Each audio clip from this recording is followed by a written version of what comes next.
Procrastination is not a flaw in your character or a lack of ambition. It's a misunderstanding about how your brain handles discomfort and emotional threat.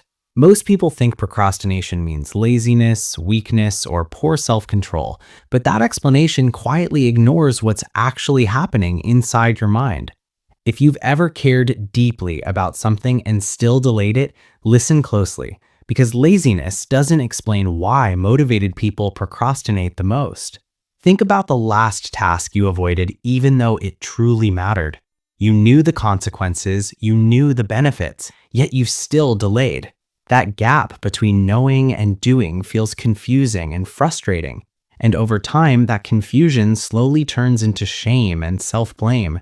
You start believing something is wrong with you, not the situation.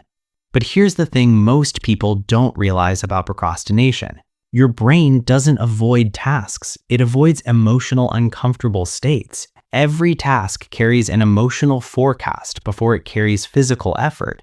Anxiety, boredom, fear of failure, or even fear of success shows up first, and your brain learns to associate that task with emotional discomfort. When that discomfort appears, your reactive system searches for immediate relief, not because you're weak, but because that's how survival systems work. Your mind evolved to reduce pain quickly, not optimize long-term goals, so avoidance becomes a short-term coping strategy, not a conscious decision. You sit down to start and suddenly scrolling feels urgent and necessary. Cleaning your room feels productive even though it wasn't the priority. These distractions aren't random, they're emotional escape routes. They offer relief now even if they create stress later. Inside your brain, two systems are quietly competing for control. One system plans, reasons, and thinks about future rewards. The other reacts emotionally and prioritizes immediate safety. When emotional discomfort spikes, the reactive system usually wins. This is why deadlines feel powerful, but also incredibly draining.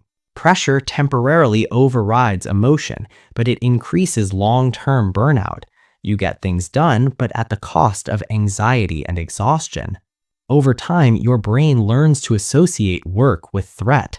That's where shame makes everything worse, not better. Self-criticism increases emotional threat instead of reducing it. Telling yourself to just be disciplined adds pressure to an already stressed system, and pressure strengthens avoidance even though it feels motivating.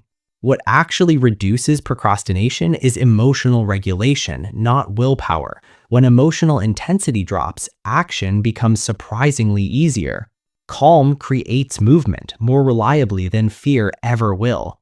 This is why self-compassion isn't weakness, it's strategic. Treating yourself with understanding reduces internal resistance. It signals safety to the brain, allowing focus to return naturally. You don't need to love the task, just lower the emotional cost. Even small emotional shifts can unlock momentum.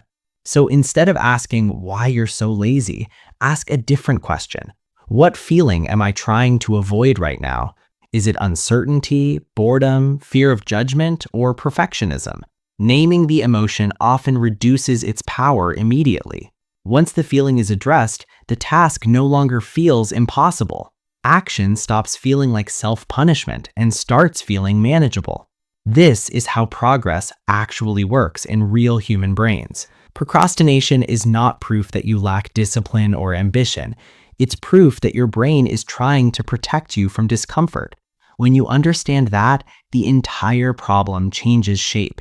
You move from self-attack to self-awareness, from forcing action to creating emotional safety, and from chronic delay to intentional, sustainable progress. So next time you procrastinate, pause before judging yourself. Get curious about the emotion beneath the avoidance, because understanding yourself is far more powerful than blaming yourself.